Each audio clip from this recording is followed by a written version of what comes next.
Welcome back, everyone. Time for sports with 12 News journalist Cam Cox. Cam, Suns have a new coach. What are your first impressions? This ought to be good. Okay. I mean, you're not doing jumping jacks. Yeah, sure. We'll see, Mark. I say the big thing is they found that alignment. The new owner, the new GM, the new head coach all, of course, have ties to Michigan State. Suns hiring Cavs assistant coach Jordan Ott to be their next head coach. Ott, of course, more than qualified for this job. We understand the resume. A decade plus of NBA assistant coaching experience, worked his way up from being a video coordinator. Never been a head coach before. Ott, of course, helped the Cavs to the best record in the East this past season. Ran the offense for Steve Nash, working under him in Brooklyn, and then has a strong background in player development. The biggest thing, Ott has the approval of Devin Booker, who kind of sat in on some of these interviews. It's also reported Ott has a new 4-year contract. 40 years old, one of the youngest head coaches in the league, be the 4th different head coach in 4 seasons for the Suns. This will be Book's 8th different head coach in 11 years. That'll be a new NBA record.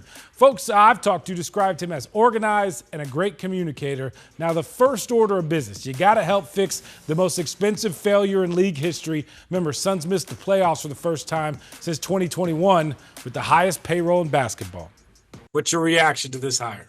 Well, look, I think Suns fans are in some portion of the 5 stages of grief is honestly where it is. They're mourning the loss of what they feel like was a championship contender in 2021, mourning the pain of the 3 seasons that followed with championship expectations. I'm in the acceptance stage, to be honest. We understand that they're likely in a rebuild/retool mode. A guy like Jordan Ott is the type of guy that you wanted. People have been clamoring for fresh ideas, a new approach, somebody that can adjust to things. Yeah, I don't care where he went to graduate school, quite frankly. I know a lot of people are upset about that, but in the end, if the Suns win in November and December and January, nobody's going to care what color college gear that anybody in that organization wears. I don't care about any of this until I see what the product looks like on the floor, because the last 2 summers, we got way too excited about 2 guys that came in and wound up doing absolutely nothing, and way too excited about 2 rosters that wound up extremely disappointing. Well, I've heard he's an unbelievable communicator with both his coaching staff and his players. That's something that they haven't had. He's a guy that's known for his ability to adjust. Talking with NBA insider Mark Stein, every coach he's talked to has had nothing but praise when it comes to Ott, and that there's not anybody going, well, this doesn't make sense. Why is he a head coach? This was okay. This guy's earned it, and he was a finalist last year for Charlotte's job as well. So there's obviously trust around the league in him. What's next, Espo? What's the main thing this team has got to do next? It's got to be the roster, right? Yeah, well, you got to solve Kevin Durant and you got to solve Bradley Beal. Those are the 2 question marks left. What are you going to get? Because let's be honest, every report out there has essentially said it's happening. Kevin Durant is being traded. So what are you going to be able to get? Can you maximize that? Can you take advantage of the fact that a lot of the teams that have had interest in Kevin Durant reportedly did not perform well in the playoffs, or at least not to where they wanted to be? Can you take advantage of that? Can you get the kind of package you want? And then on the Bradley Beal side, is there a trade to be had, or are you simply just going to eat a lot of money? Those are the 2 big questions right now. I'm at acceptance that, you know what, this is where they are, and I want to see basketball games before I make any judgment about Jordan Ott or what he's capable of doing, because I don't know otherwise.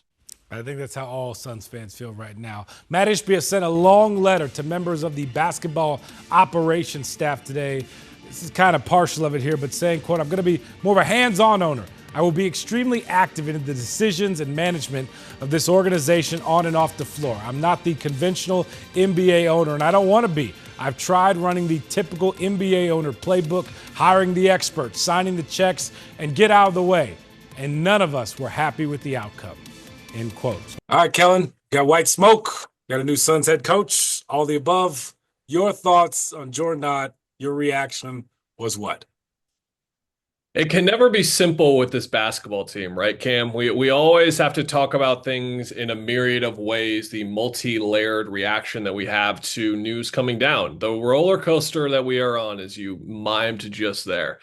So, surface level, Jordan Ott is qualified to be an NBA head coach. He's qualified to earn interviews of this standing. He was a finalist for the Hornets job last year. He's been an assistant for just about a decade in the NBA. But of course, the primary thing that people are talking about with him and what gets brought up the most is that he went to Michigan State.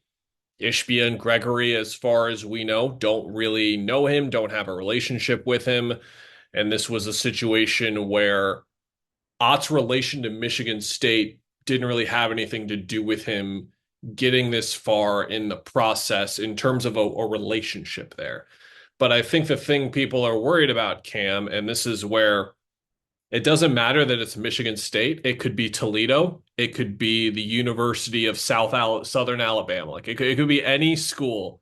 And we would just be talking about how this is a concerning trend started by the Gregory hire of very like-minded, agreeable people surrounding Matt Ishbia and working under Matt Ishbia to the point where there's more potential for things to go wrong than there would be if you just had a surface level GM hire and a surface level first head coach hire here. So I think there's just a lot of flammable items in the room right now that did not have to be in the room.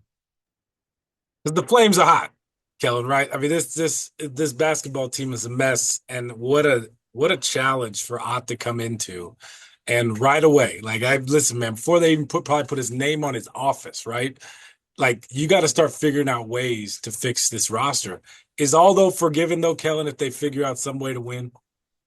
Yeah, for sure. And that's the thing is with the letter that came out with Matt Ishbia to his basketball operations staff and talking about how he's going to be more involved on the basketball operations side.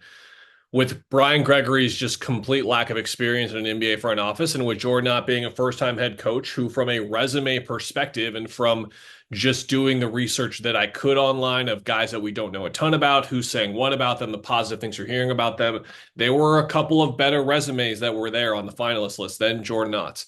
None of this matters if they just win. It just doesn't matter. And if they win and they don't even have to win next year or the year after, Cam, but they just have to start building. They have to have a foundation. They have to have a culture, identity, style of play, things like that. And they need to get Devin Booker back to looking like Devin Booker. And if they accomplish those things, then, like you said, all is forgiven. And guess who they can point and laugh at? Us. They can be like, yeah, you guys were sitting here getting your cute little Michigan State jokes off. And turns out, not that they were right about the Michigan State way being the best way, but right about, well, Matt's from Michigan State. He played at Michigan State. Of course, he's going to bring in people and connect with people, similar ideologies and people that he had relationships with in the past. Like that's how this works with a lot of different stuff. And I understand that. But again, there's just too much volatility with what has occurred, whether it comes to the complete lack of experience for your GM or your head coach being hired in a situation where all it takes, Cam, and you know this, is a member of the front office, a member of the coaching staff, or a member of the team starting to have doubt about him, and then that doubt turning into, was he even hired because of this or because of that?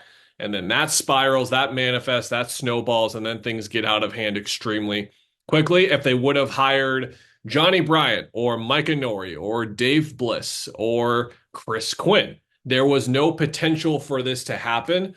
And all of this has to be said, and I should have said it earlier, is extremely unfair to Jordan Ott. He is now put in this position where he has to overcome this stigma and this idea that he was only hired because he went to Michigan State. He's only hired because he is going to do what Brian Gregory says, what Matt Ishbia says.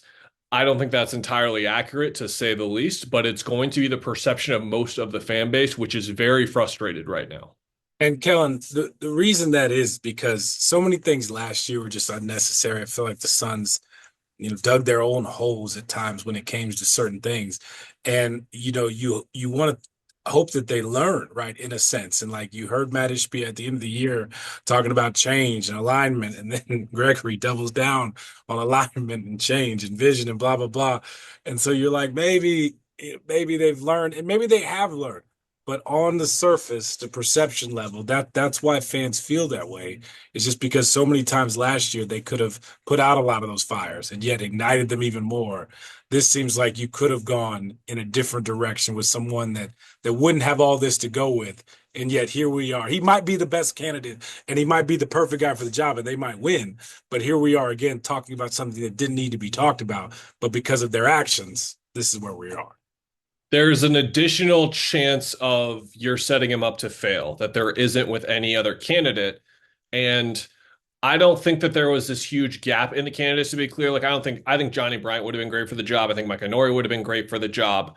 And I think that Jordan Ott would be good for the job if he went to San Diego State. Like, it's just the connection there is going to seep in doubt somewhere in the organization eventually. And what happens with that doubt is what could really spiral this out of control to the point where the problem, Cam, is that he could be actually this great head coach and it could possibly not matter.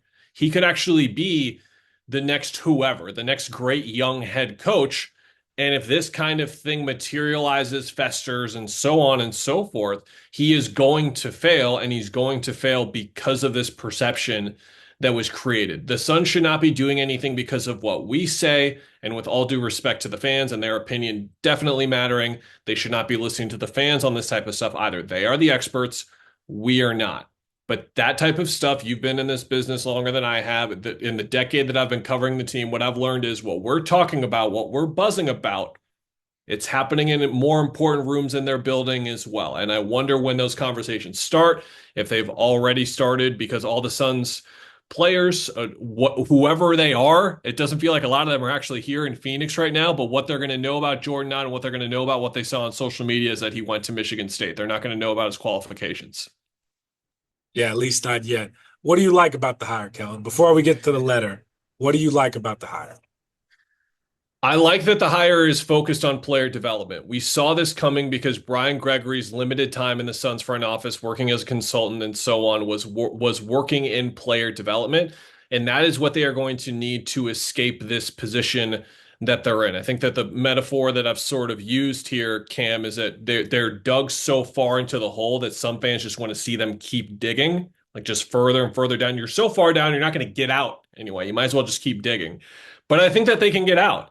And I really do believe that with a focused, aligned approach over the next 2 to 3 years, they can get out of this hole, but they're going to need to do it by finding value where other teams cannot. And how do you do that? You do that with player evaluation and player development as well. Ott worked day to day with Evan Mobley, who had a huge jump in his overall play this year. He was already a pretty good play after this, but he was phenomenal this year, made second team All-NBA, Defensive Player of the Year, all these accolades and accomplishments that he has.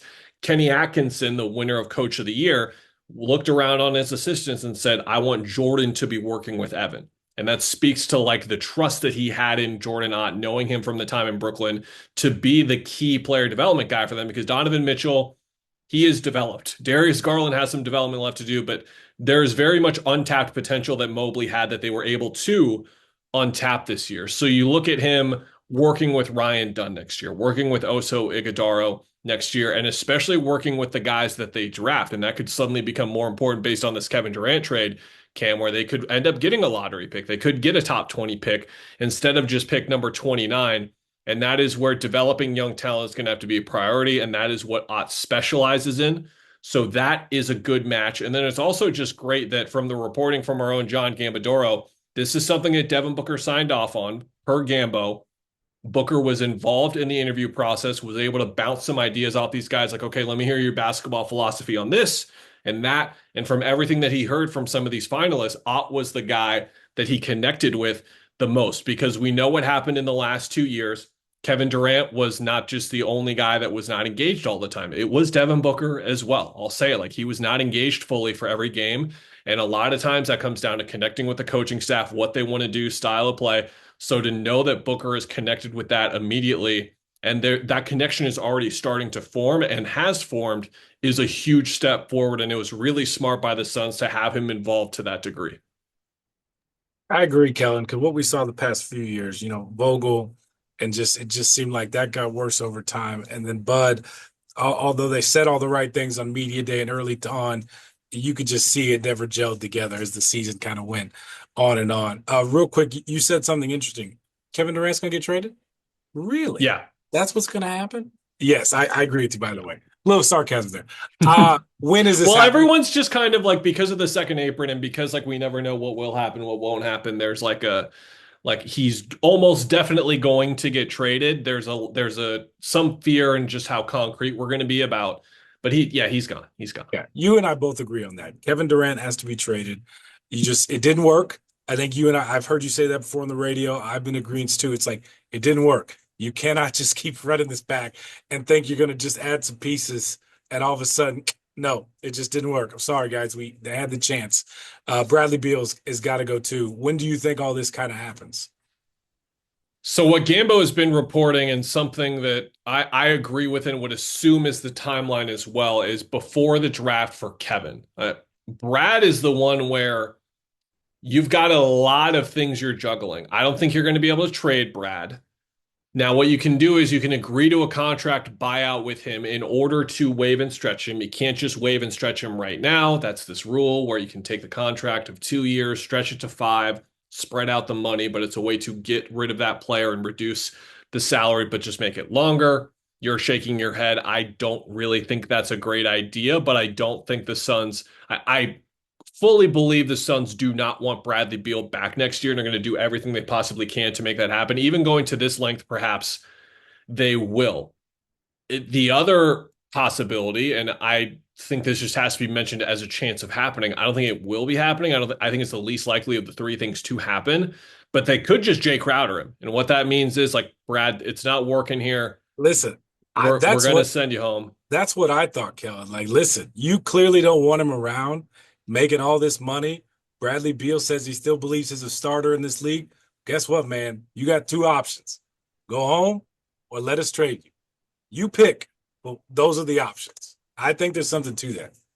Yeah, and figuring this out as soon as possible is of the utmost importance, because this apron stuff, which I'm sure a lot of like more casual, even like there's diehard basketball fans, Cam, who tell me like, I'm so sick of this apron nonsense. Like the people who love like trades and like all the cap stuff, they love those numbers. And even then they're just like, this apron stuff is ridiculous. But to that point, if you get this done with Brad before the Durant trade, then you can like duck under an apron, make more trades sort of happen. So they could get rid of Brad before Kevin's traded, or they could do it after he's traded, but before free agency.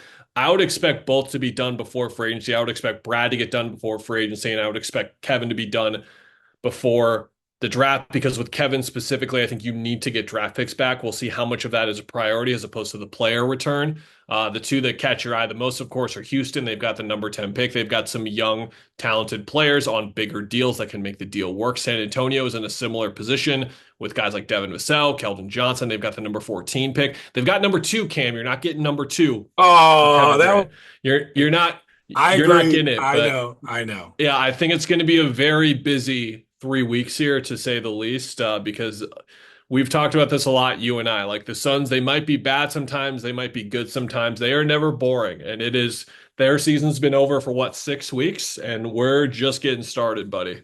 Here we go. Last question. What did you make of the letter? What did you make specifically? I'll say this: the most important thing is from that letter is that Matt Ishbia just says he's going to be more involved. Obviously, he said that in his press conference. He's not watching film with guys and break, but clearly, this is what I believe in reading, that you will see him day to day in that building. He will be as hands-on, at least my opinion, as he was with his mortgage company, being there day to day, running it, seeing how everything goes down to the T basketball-wise. I agree. To your point, there's two outcomes that you can believe watching this unfold over the last 2 years. One, Matt Ishbia is actually not as involved as you would think, and he's actually just been here and there for certain moves. Like, yes, he was involved in the Durant trade. Yes, he was, but in terms of the day-to-day flow, no. Or two, You think it's the opposite, and he's even more involved than we think. And he's totally hands-on. He's everywhere. No matter what perspective you come from, Cam, he's going to be now even more involved than you thought previously. That is what we know based on this letter, based on a team source allowing me to see the letter and put in a couple of quotes into my story there. I worry, and I know what you read those types of things, you see those types of things here and whatever, you know what the reaction is going to be. But what I really worry about is how difficult it's going to be for Matt Ishbia to establish trust beyond winning. Like, winning is going to fix everything. But if this team is just okay, they're decent, they're whatever, how long is it going to take him to gain back the trust that has been broken in the eyes of some Suns fans? Because in some ways, this letter is serving as a way for him to tell fans, we are going to be accountable. There is going to be a lot of accountability here. But by the way, the last 2 years wasn't me. That wasn't me. Now it is me. This was a Matt Ishbia production. Previously, you thought it wasn't. Now it is. And that's where some fans are like, well, hold on a second. We know based on the reporting that you were the guy that sort of got the ball rolling on the Kevin Durant trade. You were the guy that did this. You were the guy that did that. Like, there's other examples as well. And yet they're being told by the man himself that actually it was other experts, as he referred to them as. So there's mixed messaging there that is contradicting itself. And I think that's a very slippery slope. Dan Bickley wrote an excellent column on ArizonaSports.com just now about this, and just the idea of in sports, and maybe the worst idea that you can have in sports in any sort of leadership position, ownership, front office coaching, is that you're smarter than everyone, or you think you've got like a leg up on everyone because of something you're doing differently. It's just never really how sports have worked. And that is the vibe that this letter gives. And again, Cam, I'd love to be dead wrong, and I would love for Matt Ishbia to be the greatest owner in the history of sports and be the guy who did it all, and Jerry Jones does this, but watch Matt Ishbia do this. You know what I mean? Like, I would love to be dead wrong about this, and Brian Gregory is the next coming of Sam Presti or Bill Belichick or whoever, and Jordan Ott is the next Eric Spoelstra, all this kind of stuff. I would love to be wrong about this, but there's too many reasons to be concerned about the way that this is coming together without sharing serious trepidation about how the next 2 to 3 years could unfold. And the timing is scary, Cam, because these are like the next 2 to 3 years that will show us, like, okay, is this the sort of pivot and reload where it takes a couple years and then they're back on track? Or are they going to be down here for a lot longer than you would assume? It's going to be one of those two outcomes. It's not going to be down the middle. Helen, listen, to me, I'm not necessarily so worried about how much Matt is involved. My thing, though, to fix this, and they have the blueprint. 2021 is the blueprint. Period. That team that this city was connected to, and heck, I know the D-backs are up and down, but you got to have guys on the team that the city is going to be connected to, and they're going to go back and give back to the community too as well. The blueprint is there. The team this past year was just, it's hard to believe, a team with Devin Booker, who I think will always be here in the Valley. They'll rename a high school after him at some point. You had Kevin Durant, one of the best players on the planet. So you had a group of guys that people just didn't like to watch play. If they can get a group that people like to watch play and that is hardworking and that plays the game hard, to me, that fixes a lot of things, Kellen. Now how you get that, good luck moving forward, because they got a lot of obstacles to do that. But I think that's the biggest thing. You got to get a team that is, once again, likable for this community to rally around. Yeah, and the example locally right now is, like, you can feel however you want to feel about the Arizona Cardinals. Like, sure. I'm sorry to say here that I'm closer to 7 wins than 10 in terms of like my projection or prediction for what they're going to end up with. But does that mean I don't think they're doing it the right way? Does that mean I have a lack of faith in Jonathan Gannon and Monty Austin? No, because to your point, we all saw how they played 2 years ago when they weren't winning any games, and that's so relevant to the Suns this year, because they could win 24 games next year, Cam. But if they're playing like those Cardinals did, we're going to look at this team and we're going to say they're building right. They're doing this right. It's going to be there in the future. The trust is going to be established, just like fans it was. Get behind that. Like, people get behind that.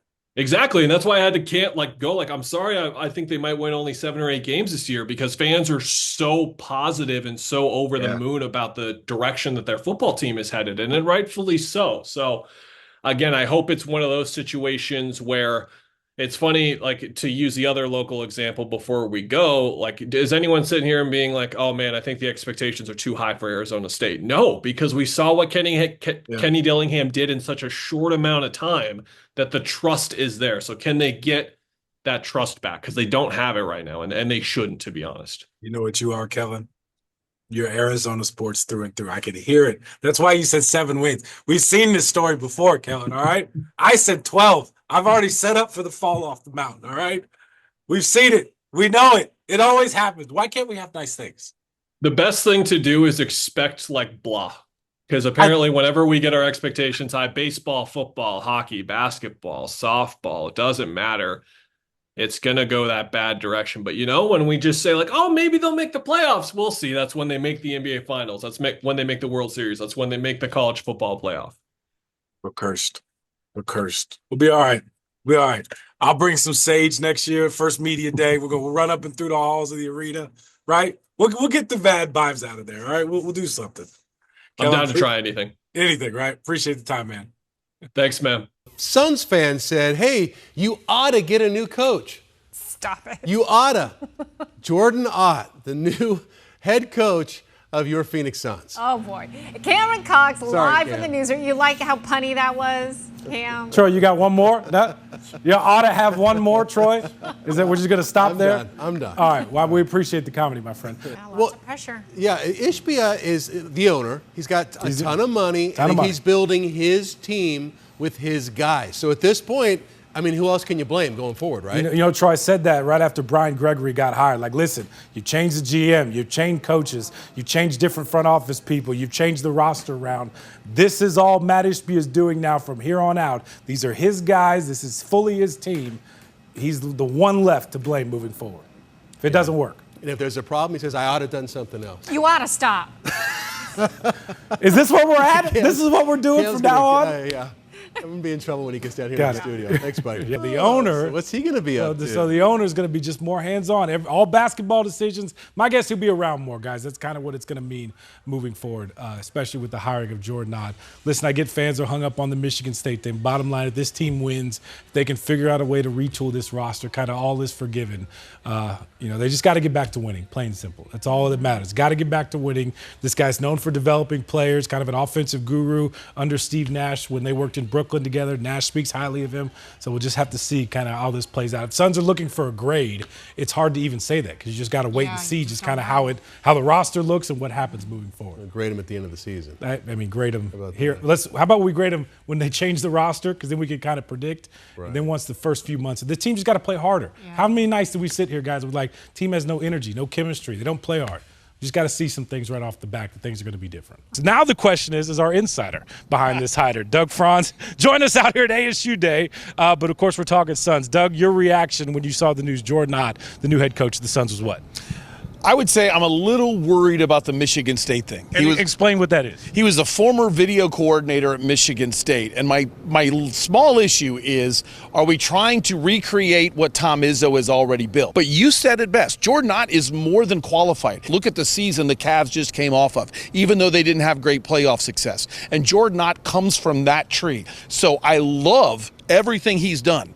I'm just a little worried, are we trying to reinvent East Lansing? Because if you do, it will not work. And Doug, when you mean the Michigan State connection, you mean the owner has ties to Michigan State, the GM, who the owner just hired, has ties to Michigan State, and now the GM, who the coach just, who the GM just hired, has ties to Michigan State. And I think that's the glaring concern with all of this. And it should be a concern. Now, personally, I actually like the hiring of Brian Gregory because when Ishbia was a walk-on, that was the assistant coach. And I actually think if we've learned something, Matt Ishbia is actually a really good owner when it comes to the people beneath him. I think he's a terrible general manager. And I think he far too often has tried to play general manager.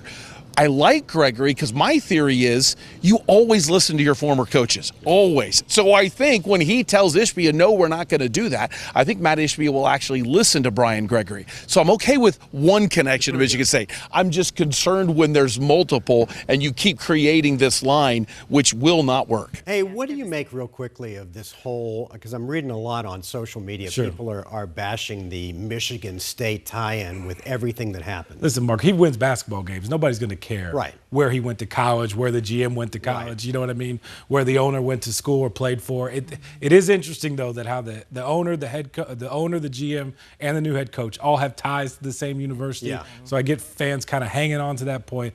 Win basketball games and none of that else. Winning matters. solves everything. Yeah, it does. Always does. 1 for the dunk, 2 for the slam. Better get ready, cause we're gonna jam. Come on, come on. The Phoenix Suns jam session. Come on, come on.